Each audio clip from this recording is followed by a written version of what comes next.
সবুজ পাহাড় ঘেরা এক ন্যাশনাল পার্কের কোলে নিঃশব্দ প্রকৃতি যেন গল্প বলে ধীরে ধীরে।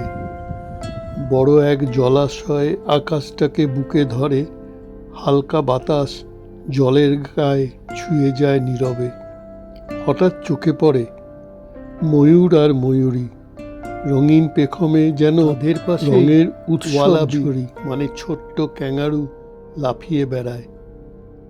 ভয়ের কোনো ছায়া নেই, মুক্তির গান গায়।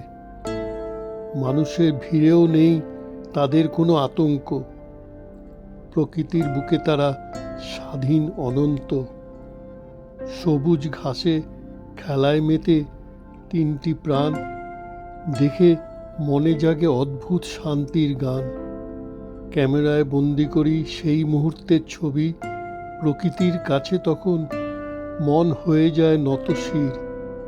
এই পৃথিবী সত্যি কত সুন্দর, কত মায়া, যদি মানুষ শিখত একটু প্রকৃতির ছায়া।